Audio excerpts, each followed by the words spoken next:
ताले एबे आमे जिबा द्वितीय भाग को पिला माने देखो प्राणी जीवन जल राशि करुणा चित्तरे बरसी पृथ्वी रवि तेज ग्रासे तापित थिला अष्टमासे जल पाइला तो सजिते तपस्वी जनकर मते तपस्या फल जेन्हे पाई भुंजंती अति सुखी होई। तेबे जिबा आमे कठिन शब्द को देख पिला माने कठिन शब्द तुम जदि भल भाव बुझी देइथिबो तेबे तुमको कविताटा बुझीबाको बहुत इजी हो सहज हो आ सरलार्थ लिखिले भी तुम आराम से लिखि परिबो। देख करुणा हैला दया चित्तरे हैला मनरे रवि हैला सूर्य तेज हैला तापरे तापित हैला उत्तप्त बा तापित रहिबा अष्टमास हैला 8 मास मते मत अनुसारे भुंजंती हैला भोजन करबा बा भोग करबा जेन्हे हैला कोन जेपरी। तेबे एबे देखिदबा प्रत्येक अर्थ बुझीदबा। तो प्राणी जीवन जल राशि करुणा चित्तरे बरसी आमे समस्ते जानिचे कि समस्त प्राणी उद्भिद काहा उपरे निर्भर करती जल उपरे निर्भर करती। ताले प्राणी जीवन जल राशि करुणा चित्तरे बरसी सेहीपरि जे आमे समस्ते जानिचे कि प्राणी उद्भिद समस्ते जल उपरे निर्भर करती तेणुकरी वर्षा तार करुणा बा कोमल हृदय रे दया भावरे से कौन वर्षा करिछि बरसा वर्षण करिछि। तापर देखिबा पृथ्वी रवि तेज ग्रासे तापित थिला अष्टमासे ताले पृथ्वी कौन थिला रवि माने हिला सूर्यंकर तेजरे तेज माने तापरे पृथ्वी सूर्यंकर तापरे कौन थिला तापित थिला बा गरम बा उत्तप्त होइकी थिला 8 मास धरी। ताले 8 मास धरी जो पृथ्वी सूर्यंकर तापरे कौन थिला उत्तप्त थिला सी कौन हैला जल पाइला तोष चिते तपस्वी जनकर मते।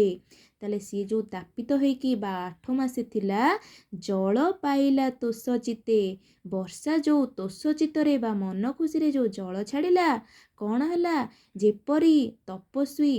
देखो आम जो ऋषि गण हो तपस्या करती जेतेबेले ऋषि माने जेतेबेले तपस्या करती बन भितरे रही घोर बन भितरे रही जेतेबेले वर्ष वर्ष तपस्या करती जेतेबेले तांकर कौन जेतेबेले तपस्यार फल से पाती तांको मन जो भली लगे बा जो भली भाव से खुशी हुअंती सेहीपरि 8 मास धरी आमे कौन जो सूर्यंकर गरम तापरे जो रही आसुथिले वर्षार आगमन रे आम मन सेही भली तोष होई जीवो को भली जेपरी तपस्वी मानकर मन खुशी रे भरी जाए। तेबे देखिबा तपस्या फल जेन्हे पाई भुंजंती अति सुखी होई जेपरी तपस्वी तांकर तपस्या फल पाइकी अति आनंद रे भोग करती सेही पଳି भाबरे आमे जो 8 मास गरम उत्तप्तरे रही कौन करछे सूर्यंकर दाउरू रक्षा पाई आमे वर्षा को उपभोग करूछे। एबे पिले बुझी पाइल तो ए शब्दार्थ गुडी को भल भाबरे लिखि दियो तेबे तमे जानि परिबो कि प्रत्येक माने गीतर मीनिंग कौन माने कौन सब जानि परिबा हला। ठीक अछि तेबे दिबा सेकंड थर्ड पार्ट को खाद्य तो कीट निशा मुखे जगत आबोरिले सुखे मंडुके मेघनाद शुणी गर्जंती आबोरिण पाणी अळप नदी पुरीले लहरी मते उछुळीले नाना प्रकार शस्य राशि एणे पूरित महिदिसी छतु जे छत्र प्राय होई राजांक प्राय दिसे मही।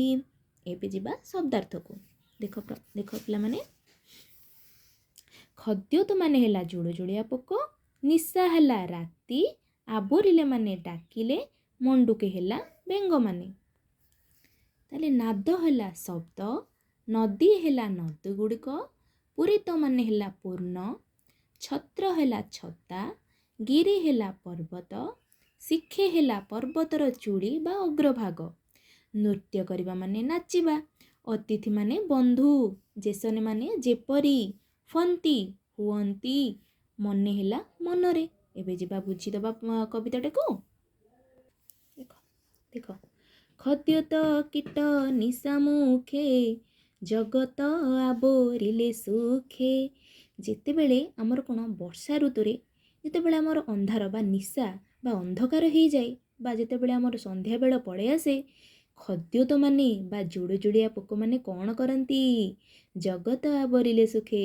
ଆମେ ଯେମିତି ସୁଖ ଭୋଗିଲେ ବା ଯେତେବେଳେ ଆମେ ଖୁସି ହେଇଯାଉ ଚାରିଆଡ଼େ ଆମେ କ'ଣ ଲାଇଟ୍ ଲଗାଉ କିମ୍ବା ଯେଉଁ ଆମର ଯେଉଁ ଛୋଟ ଛୋଟ ଯେଉଁ ଲାଇଟ୍ ହେଉଛି ଆମର କ'ଣ ତ ସେଟା ଲିଚୁ ଲାଇଟ୍ ଲଗାଉ। ତ ଆମେ ଯେତେବେଳେ ଖୁସି ହେଇଯାଉଛେ, ଯେତେବେଳେ ମାନେ ମହିମଣ୍ଡଳ ଯେତେବେଳେ ଖୁସି ହେଇଯାଉଛି ବର୍ଷା ପାଇକି, ସିଏ ଆମର ଯେଉଁ ପ୍ରାକୃତିକ ଖଦ୍ୟତ କୀଟ ବା ଆମର ଜୁଳୁଜୁଳିଆ ପୋକ ସେ କ'ଣ କରୁଛି? ଆମ ଜଗତକୁ କ'ଣ କରିଦେଉଛି? ସୁନ୍ଦର କରିଦେଇକି ତାର ଜୁଳୁଜୁଳିଆ ପୋକର ସେ ଯେଉଁ କ'ଣ ତାଙ୍କ ଆଲୋକରେ ଆମ ମହିମଣ୍ଡଳକୁ ସୁନ୍ଦର କରିଦେଉଛି। ଆଉ ସେ ଦର୍ଶଉଛି ଯେ ଆମ ମହିମଣ୍ଡଳ ଏବେ ସୁଖ ଭୋଗ କରୁଛି।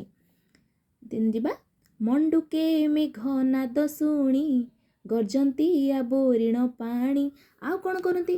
ବର୍ଷାର ଆଗମନରେ ମଣ୍ଡୁକେ ମାନେ କ'ଣ? ମଣ୍ଡୁକ ମାନେ ହେଲା ବେଙ୍ଗ। ମଣ୍ଡୁକ ମାନେ ହେଲା ବେଙ୍ଗ। ମଣ୍ଡୁକେ ମାନେ ହେଲା ବେଙ୍ଗ ଗୁଡ଼ିକ।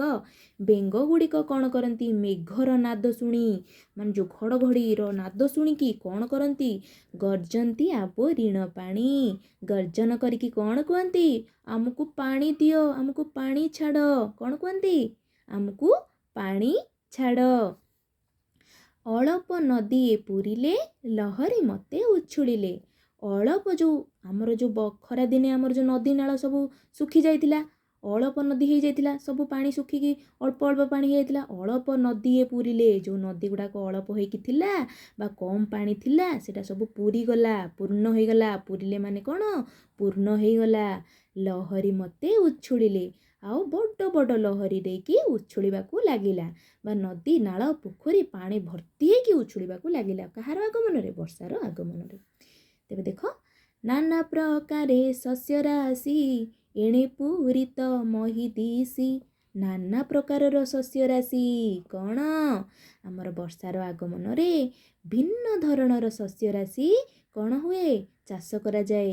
ଆମର ଭିନ୍ନ ଧରଣ ପନିପରିବା ଶସ୍ୟ ରାଶି କ'ଣ ପୂର୍ଣ୍ଣ ହେଇଯାଏ ଧରା ପୃଷ୍ଠରେ। ଆଉ କ'ଣ ଦେଶେ? ଏଣେ ପୂରିତ ମହି ଦିଶି। ଆଉ ମହି ବହୁତ ପୂର୍ଣ୍ଣ ଦେଖାଯାଏ। ସବୁଜିମା ଭରି ରହିଥାଏ। ଚାରିଆଡ଼େ କ'ଣ? ଶସ୍ୟ ରାଶି ଭର୍ତ୍ତି ହୋଇଯାଏ। ସବୁଜ ସବୁଜମୟ ଦେଖାଦିଏ କି ନାହିଁ? ତେବେ ଦେଖ ଛତୁ ଯେ ଛତ୍ର ପ୍ରାୟ ହୋଇ ରାଜାର ପ୍ରାୟ ଦିଶେ ମହି। ଆଉ କ'ଣ ହୁଏ ପିଲାମାନେ? ଛତୁ ଗୁଡ଼ିକ ବର୍ଷା ଦିନେ କ'ଣ ହୁଏ ଦେଖିଥିବ, ସବୁଆଡ଼େ ଛୋଟ ଛୋଟ ଛତୁ ଗୁଡ଼ାକ ସବୁ ମାଟି ଭୂମି ଉପରେ ଆମର ସବୁ ଉଠି ଯାଇଥାଏ। ଛତୁ ଯେ ଛତ୍ର ପ୍ରାୟ ହୋଇ, ଯେମିତି ଆମର ରାଜାର ପ୍ରାୟ ଦିଶେ ମହି। ରାଜାଙ୍କ ଉପରେ ଦେଖିଛ ନା ପିଲାମାନେ ଗୋଟେ ଛତା ଧରିକି ସବୁବେଳେ ରୁହନ୍ତି, ଛତା ତାଙ୍କ ପଛରେ ସବୁବେଳେ ଥାଏ। ସେହିପରି ଭାବରେ ଆମର ଏଠି ରାଜା କାହାକୁ କୁହାଯାଇଛି କହିଲ? ଆମ ପୃଥିବୀ ପୃଷ୍ଠକୁ ରାଜା ବୋଲି କୁହାଯାଇଛି। ତାହେଲେ ପୃଥିବୀ ପୃଷ୍ଠର ରାଜାଙ୍କର ଛତା କିଏ ହେଇଛି? ଏଇ ଛତୁ। ଛତୁ ଯେ ଛତ୍ର ପ୍ରାୟ ହୋଇ ରାଜାର ପ୍ରାୟ ଦିଶେ ମହି। ରାଜାଙ୍କର ଯେମିତି ଛତ୍ର ଛାୟା ତଳେ ରାଜା ରୁହନ୍ତି, ଆମ ପୃଥିବୀ ହେଲା ସେଇ ରାଜା। ରାଜାଙ୍କର ଛତ୍ର କୋଉଟା? ଏଇ ଛତୁ ଗୁଡ଼ିକ। ସେ କାରଣ ମହିମଣ୍ଡଳ ସାରା ଆମର ଛତୁ, ବର୍ଷା ଦିନ ଆସିଲା ମାନେ ଛତୁ ଫୁଟିଯାଆନ୍ତି। ତ ସେଇଟା ଆମ ମହିମଣ୍ଡଳକୁ ଛତ୍ର ଛାୟା ଯୋଗାଇଥାଏ। ହେଲା, ଏବେ ରାଜା ଏଠି କିଏ? ଏଠି ହେଲା ରାଜା ହେଲା ଆମ ମହିମଣ୍ଡଳ ବା ପୃଥିବୀ। ଏବେ ବୁଝିପାଇଲ? ତେବେ ଦେଖ ତାପରେ କ'ଣ ଦେଇଛି? ମୟୂରେ ଗିରି ଶିଖେ ଥାଇ ନୃତ୍ୟ କରନ୍ତି ମେଘ ଚାହିଁ। ତାହେଲେ ମୟୂର ମାନେ କ'ଣ କରନ୍ତି? ଆମେ ଜାଣିଛେ ବର୍ଷାର ଆଗମନରେ ମୟୂରମାନେ ବି ନାଚି ଉଠନ୍ତି। କେଉଁଠି? ଗିରି ଶିଖେରେ। ଗିର ମାନେ ହେଲା ପର୍ବତ, ପର୍ବତର ଚୂଳି ବା ଶିଖ ମାନେ କ'ଣ? ଶିଖର ମାନେ ଚୂଳରେ। କ'ଣ ମୟୂରମାନେ ପର୍ବତର ଚୂଳରେ କ'ଣ କରନ୍ତି? ନାଚିଥାନ୍ତି, ନୃତ୍ୟ କରନ୍ତି ମେଘ ଛାଇଁ। ନୃତ୍ୟ ମାନେ ନାଚ କରନ୍ତି, ମେଘକୁ ଚାହିଁ ଅତି ଆନନ୍ଦରେ ନାଚନ୍ତି। ଅତିଥି ଦେଖି ଭକ୍ତ ଜନେ ଯେସନେ ତୋଷ ହୁଅନ୍ତି ମନେ। ଆମେ ଯେପରି ପିଲାମାନେ ତୁମେ ଭାବ ଯେମିତି ତୁମ ଘରକୁ ଜଣେ ଅତିଥି ଆସିଲେ ତୁମେ ଯେପରି କ'ଣ ହୁଅ? ମନ ତୁମର ତୋଷ ହୋଇଯାଏ ନା ନାହିଁ? ଖୁସି ହେଇଯାଏ କି ନାହିଁ? ହୁଅନ୍ତି କି ନାହିଁ? ସେଇଭଳି ଭାବରେ ଆମେ କ'ଣ ଯେତେବେଳେ ମୟୂରମାନେ କାହାକୁ ଦେଖନ୍ତି? ବର୍ଷାକୁ ଦେଖନ୍ତି। ସେହିପରି ଭାବେ ତାଙ୍କୁ ଅତିଥି ଭାବିକି କ'ଣ କରନ୍ତି? ଅତିଥି ଦେଖି ଭକ୍ତ ଜନେ ଯେସନେ ତୋଷ ହନ୍ତି ମନେ। ଆମେ ଯେପରି ଅତିଥି ବା ବନ୍ଧୁମାନଙ୍କୁ ଦେଖି ଖୁସି ହେଇଯାଉ, ମୟୂରମାନେ ସେମିତି ବର୍ଷାକୁ ଦେଖିକି, ବର୍ଷାର ଆଗମନକୁ ଦେଖିକି ତୋଷ ହେଇଯାଆନ୍ତି। ଏବେ ପିଲେମାନେ ବୁଝିପାରିଲ ତ ବର୍ଷା ଋତୁ ବିଷୟରେ? ଠିକ୍ ଅଛି।